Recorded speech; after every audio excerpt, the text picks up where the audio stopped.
to see the kind of industries that are opening up. This is Local Biz Now with Joe Vagnone, where your business matters. Local Biz Now. You have to determine what is working, what isn't working. Joe Vagnone is a respected business broker, helping individuals buy and sell businesses. Joe has successfully owned and operated many companies in a variety of industries. This is Local Biz Now, because your business matters. And we are here. This is Local Biz Now, and I am Joe Vagnone, and you are listening to WSIC. You are listening to the #1 business show in all the villes. I mean, from Statesville all the way to Huntersville. Over the past 7 years, we have interviewed over 750 business owners, and we thank you all for your strong support and trust over the years. We today are live on the air, live on TV, live on cable, live on Facebook. We have my buddy and friend Jeff Tarte on Zoom. We've got my buddy Bill Russell here live in the studio, even though I gave him a 5-point health inspection before I let him come into the studio. And we also have Senator Tom Tillis on the air. We're going to introduce him in just a minute. What I wanted to do first was let everybody know we're going to take this entire 30 minutes and spend this special time with Senator Tom Tillis, and there's only one person we can thank for that, and that is Bill Russell, President and CEO of Lake Norman Chamber of Commerce. He is here in the studio with me. Most of you know him that listen to the show. Just a special thanks for a special edition of Local Biz Now. This would not be possible without the leadership and dedication of Bill Russell putting this together. Bill, thank you very much for doing this. I really do appreciate it, buddy. Well, thank you, Joe. And Lake Norman Chamber of Commerce is a regional hub and connector of businesses, communities of Huntersville, Cornelius, Davis, and Mooresville, Denver, North Charlotte, and beyond. And I'm here to tell you I deal with all of the area lake chambers, and by far Lake Norman Chamber is the absolutely most dynamic. Thank you so much, Bill. I genuinely appreciate this. And then I have to say thank you. You know, there's one person whenever I call and say I need your help, it's got to do with small business. He's there, and that is Jeff Tarte. Jeff Tarte is live on Zoom. Hey, buddy, I appreciate you doing this, my friend. Thank you so much. Joe, thanks for allowing me to participate. Jeff Tarte, among many other things,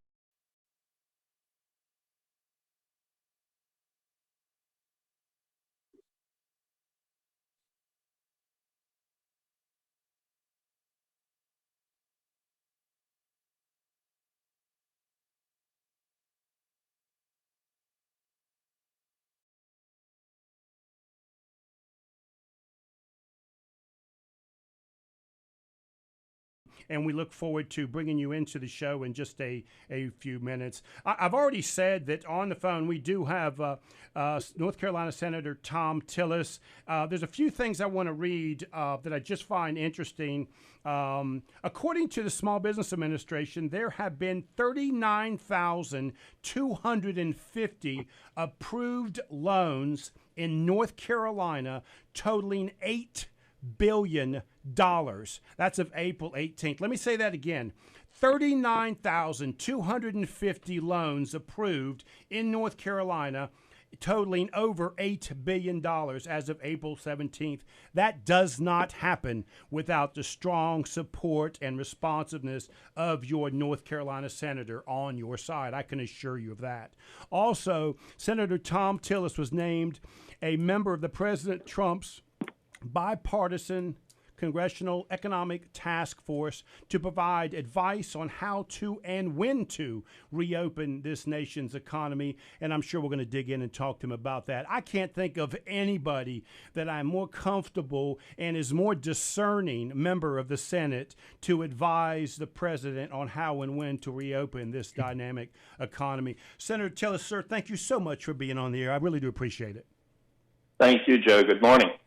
Good morning, my friend. So what we normally do, first of all, Senator, just so you know, this show only exists for the last 7 years because the station owner likes for people to make fun of Joe. So feel free to disagree with me anytime that you want, sir, and you make fun of me whenever you want. That's the only reason why this show exists. So we have very few formalities here, which brings me to my first question. All of us know you as a friend or a neighbor, a father, a grandfather, a businessman, a little league coach, a small town council member, or a state rep?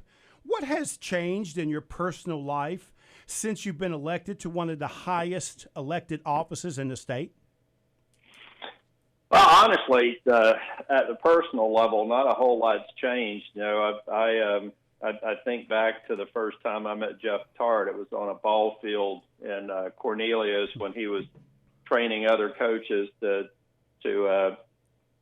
coach baseball at the time. And since then, I've done baseball, softball, but not a whole lot's changed. I still drive a pickup truck, and I still like my private time. I think I'm a friendly person, but I'm not a very social person. I spend most of my time. I spend most of my time with my family, or in the woods, or by myself, and that's even more precious now because all the time that you have to spend in Washington and out and about. But yeah, I don't think Jeff. Like I've said, Jeff and I have known each other since 1998, and Bill and I have known each other since probably right around 2000, 2001. I don't think I've changed a whole lot. Maybe I've gotten older, lost a little hair, but pretty much steady state. So then let me ask this question. Since you first elected to office, and now you've been in the office about 6 years, what has changed being a senator from the first year that you got there till now? What's changed in that regard? Well, I think, Joe, it's just how much you learn. When you travel across the world, you meet with state leaders, you go to places like Afghanistan and Iraq, and I have to sit down and think about all the places that I've been. Your whole view of the issues, the potential, the things that are not obvious in terms of policy choices that become very obvious when you get the briefings that I do, and the breadth of information, the depth of information you have. And it forces you to learn a lot. And I was just on a call the other day with some orthodontists, and a few years ago, I would not been able to draw a parallel between some of the challenges they're going through right now and what some of the challenges pork processors are going through right now. But now I can. You just have a very different grasp of the issues because it's part of your job. Right. So here's a question I've got for you. This is Professor Gordon of High Point University. He teaches American politics. You can imagine my son does go there, which is why I bring up the question. Professor Gordon asked this question: what are some of the committees you would like to serve and best fit your expertise?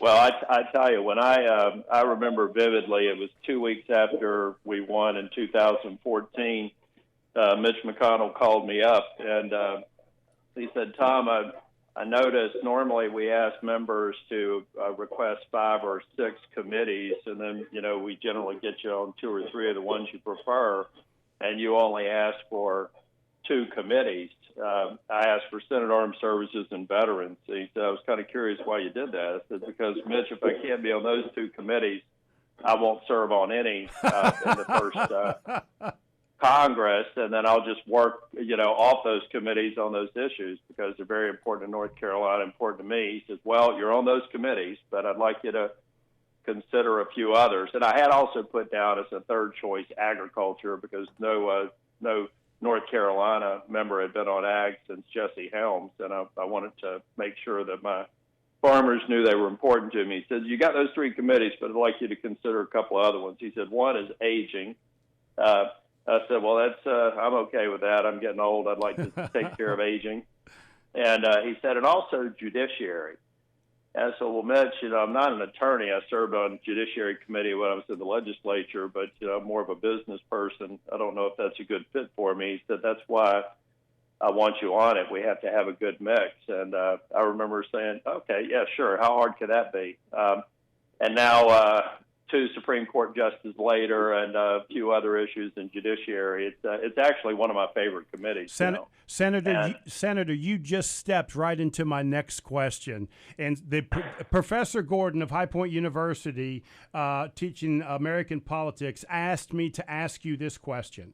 He said that he noticed that you voted against a closure requirements for a Supreme Court nominee, which suggested that you wanted the rule to stay the same, and he assumed that you wanted the majority to stay at 51. So he's asking the question, what do you think the future of the filibuster is, and would you get rid of it entirely? I would never. I have said, and I know this angers a lot of people on my side of the aisle, but I have said that the day Republicans vote to remove the legislative filibuster is the day I leave the U.S. Senate. The legislative, there are two different calendars in the Senate. There's the executive calendar, which is where the Supreme Court justices and the nominations go, and then there's the legislative calendar. We have traditionally always honored the majority rule on nominations. So Harry Reid did the nuclear option to do all the Supreme Court justices. We just finished what Harry Reid started. But the fact of the matter is, even for Supreme Court justices, there have been only a handful of instances where the filibuster was ever used. It wasn't actually even used with Clarence Thomas. On the legislative side, if you remove that 60 vote threshold, then we are going to destroy the unique nature of the Senate and unlike virtually any other country in the world. One of the reasons why it's so important to keep that 60 vote threshold is so that you can't have massive swings in policy every 2 to 4 years. Think about that if you're a business and you're thinking about investing in the United States or some other country. Our country has a history of not having huge swings in terms of economic or tax policy. There have only been 3 times when the Democrats had a supermajority and arguably bad things happened. And it was Obamacare, it was the New Deal, and it was actually the Great Society. It's right. not necessarily that those that good didn't occur as a result of that, but a lot of bad occurred, a lot of things that we're still dealing with. Right. I think when we're forced to compromise and forced to work together, we do a better job. If we did the legislative filibuster, I think we would live to regret it. Okay. Bill, you got a question? Yeah, Tom, yesterday we had a Zoom call of our business owners, many of whom have been successful with the PPP, some who weren't. The ones that were successful are usually working with our community banks. Here in our area, Aquesta, First National, Blue Harbor doing a great job. Some of the larger banks, not so much. What are we going to be able to do with this 4th round that President Trump is expected to sign today? How is it going to be different for these business owners? Well, Bill, I think what we're looking at, I think a lot of people may be expecting that we're going to have another $2 trillion package. I don't believe that's the case. I think what we're talking about doing is going into the CARES Act, the so-called Phase 3 bill, and tailoring it. We've got some challenges with universities. The limits on the number of employees becomes problematic when you take a look at some of the details, particularly in universities. We've got some nonprofits that were excluded. I think we need to go back and figure out how to cast a wider net with the programs that we put into place with the CARES Act, but not a whole new set of programs. The thing that we have to do also is make sure that the $2.2 trillion, the largest economic package ever passed by Congress, is fully utilized. We're working on getting the individual assistance out, and we're working on getting, now that we've put another $300 billion into the appropriations for the PPP program, I think we need to work on getting all that liquidity out there, helping businesses, stabilize businesses while we reopen business, and then around the edges, fix some of the things that are the shortcomings of the CARES Act. And Jeff, I think you had a question about that, didn't you? As Senator Tillis, I don't know if you saw yesterday that Governor Cooper extended the stay-at-home order till May 8th. And just since you're serving on that task force for the president, what's the thought on the Hill around reopenings and coordinating between D.C. and the states? How do we get our businesses back to work?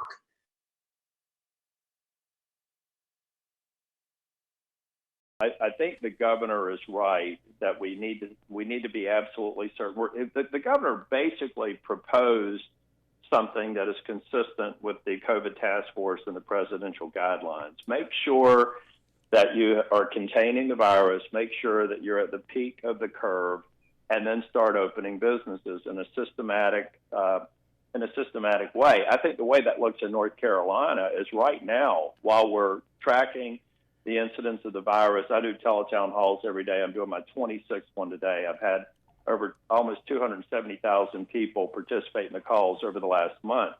And what I'm trying to say is, y'all help us get to reopenings by wearing face coverings and social distancing. What we need to do as state, local, and federal leaders is start looking at our states, identifying regions that had a relatively low occurrence to begin with, start opening up business. It doesn't have to be wide open for the whole state, but there are a number of counties that I think in the coming weeks we can start relieving some of the restrictions and getting certain industries back in business. We need to do that work now so that we can start opening business the first part of May. Jeff, you got another question? Yeah, Tom, one of the things you hear, and maybe it's a little bit on the social media, is that individual senators and the president by himself are making these decisions. Can you share a little insight to what information you're looking at, the president's looking at, who you guys are leaning into for guidance and advice as you make these decisions? A couple of things. I had 3 conference calls last week with economic development organizations across the state.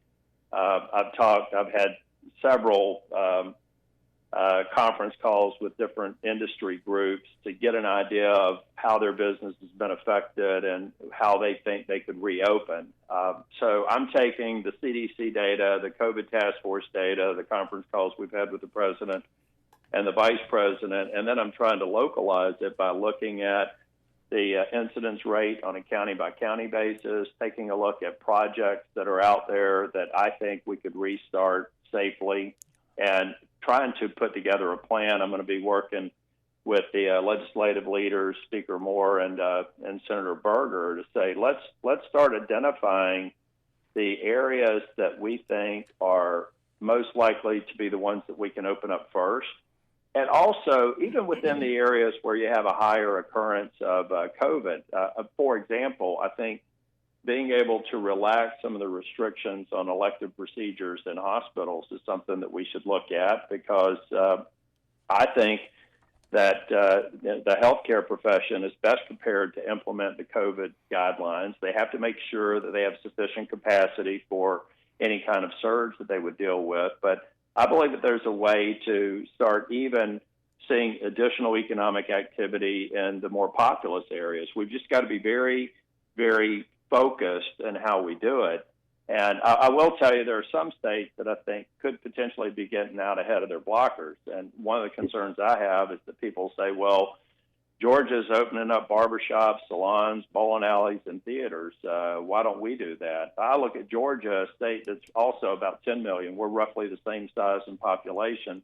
Georgia has had 3 times the number of COVID cases and 4 times the number of deaths of North Carolina.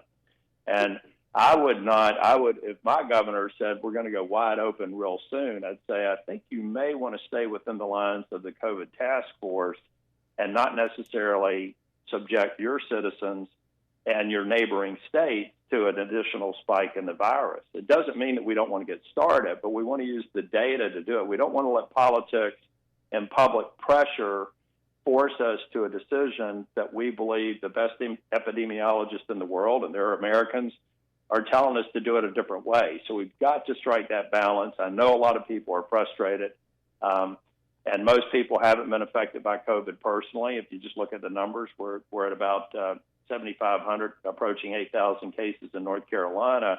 We want to be methodical because we don't want a second spike in this first wave of the virus. Right. Bill, you got a question? Yeah, Tom, since we're on health care, a recent bill introduced by you and endorsed by 22 other Republican senators would prohibit insurance companies from denying health care because of pre-existing conditions. This is a really important issue. Can you speak to that?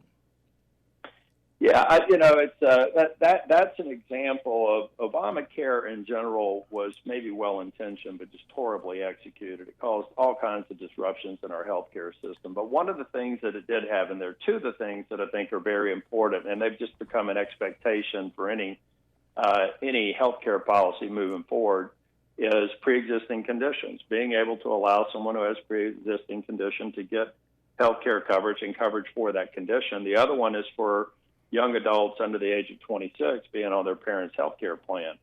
The reason that I filed the PROTECT Act was to make sure, and it's virtually the wording in Obamacare, but if the courts ultimately set aside Obamacare, I want to make sure that we have that protection in place. That was the reason why I filed that bill, and that's why we continue to push on it. I hope that we get a vote on it before the end of this Congress. But I think it's very, very important to say, of course, you have people on the other side of the aisle saying Republicans want to deny people with pre-existing conditions insurance. There's nothing further from the truth.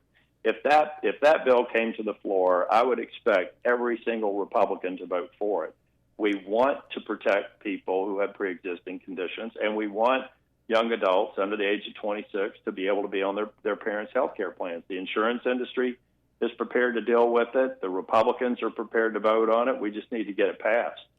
Jeff, do you got a question? Yeah, one thing, Tom. I know we have procurement rules both at the federal and state level, and I understand we're still a little bit struggling to provide PPE items, personal protection equipment. Any thoughts on how we can streamline that process, or your ideas around allowing our businesses to pivot from their core business to making masks, making protective covering, et cetera?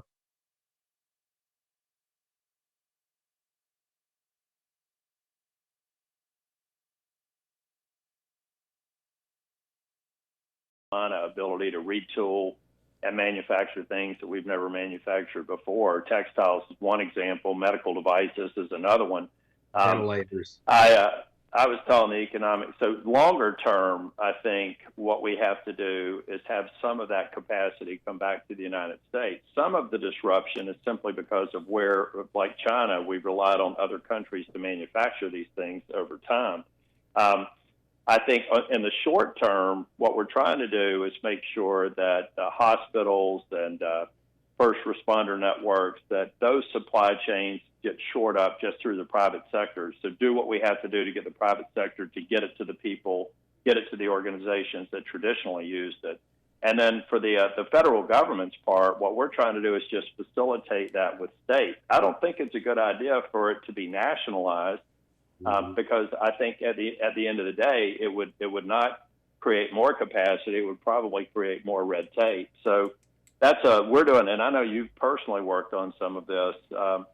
But what we're trying to do at the state level is when we hear of an organization that is falling short, we're doing all the blocking and tackling and getting equipment to them. I don't think we're far away. If we one role that the population has to play, I hate to sound like a broken record, is if people will wear facial covering, if people will do everything they can to reduce the spread, then the pressure on getting PPEs goes down. So while we're working on getting more out there, everybody in the state needs to work on reducing the spread so that the demand goes down. If we can get the demand to go down while the supply is going up, we'll solve the problem of having shortages before, I think, in a matter of weeks. Well, and Tom, I just want you to know I'm doing my part. I made Bill go through a 5-point inspection before I let him in the building. Bill, you got a question? Yeah, we're coming to the end of the program. And Tom, I know I've spoken to a number of 501c3s, charitable organizations, Carolina Raptor Center among them, that applied, and they did get their grant. So thank you for that. But if you have one message for the business owners, managers, and employees of Lake Norman businesses, what is it? Well, number one, if any business in North Carolina is seeking support, either through the PPP, some of the other Small Business Administration emergency loan programs, they need to call my office. We can help them. I literally responded to an email while we were doing this program with somebody who I think we finally helped secure their loan. But we're doing a lot of casework for businesses. They should reach out to my office at tillis.senate.gov. Where I'm on the banking committee, so I have we've got great relationships with the SBA and the various financial regulators that are in the mix on the CARES Act, and we're processing a lot of casework, and we've had a lot of successes, and I want to help them, and we do that through the blocking and tackling on an individual basis. So if you got a business here in North Carolina and the Lake Norman region, and you need help, contact me, and we will help you. Mr. Tillis, one more time, sir. Where should they go to contact you? Because that's big news for this show, my friend. Yeah, it's Tillis, TILLIS.senate.gov. Thank you. And like I said, we've opened up a lot of cases, and my staff are working 7 days a week, 12, 14 hours a day, and we'll do everything we can to help. And if that's not evidence of why we need Senator Tom Tillis. Jeff, you got another question? I was just going to ask, in terms of the relief program, how soon do you think the SBA, because I know is it divided right now into the paycheck protection and the SBA loan? Or is it only one or the other?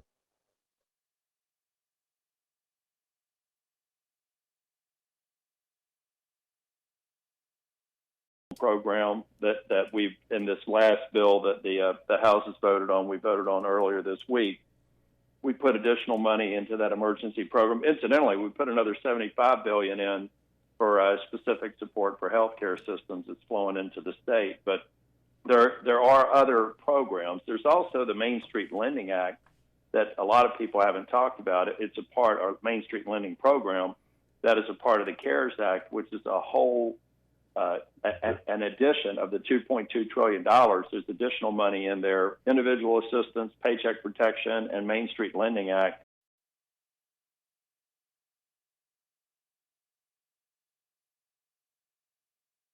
So with the president's signature, will those funds start flowing next week?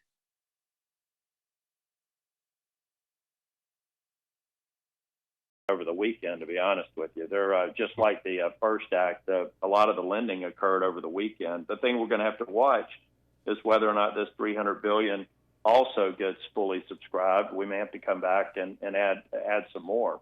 And then we'll be going back the first week of May. I'll be back up in Washington, and we'll start working on some of the tuning, the things that Bill Russell and I talked about. So, Senator, I know you got to go. I got two quick questions for you. The first one is, what's your relationship with our current North Carolina governor and currently? And then what's it normally like for a senator, that relationship with a governor? You know, I think it varies from state to state. I've had a generally good relationship with Governor Cooper. We disagree. There are certain policy matters that we disagree on. But I think when it comes to a crisis, the times that I've worked with him on hurricane response and the time that I'm working with him on the COVID response, that's where we check our red jersey and blue jersey at the door, and we're working together. And I think working with his administration, Mike Sprayberry, the Director of Emergency Management, I had him on one of my telephone town halls a couple of weeks ago. You know, we're in crisis mode right now, so I've got no patience for politics. This is about protecting people and getting our businesses back in order. Yeah. Well, unfortunately, that goes me to my last question. Have you have you ever had a conversation with Nancy Pelosi, and did she offer you any of her gourmet ice cream? You know, I was trying to figure out, number one, that refrigerator was pretty impressive. There's a picture of all the ice cream in there. Hell, I don't know if I could afford the ice cream, let alone the refrigerator. Actually, it was my older brother that asked me to ask you that, and that's exactly what he said. Joe, I think the ice cream costs more than the freezer. I was tallying that up. It's like $5 to $10 a pint, and there were a lot of pints in there.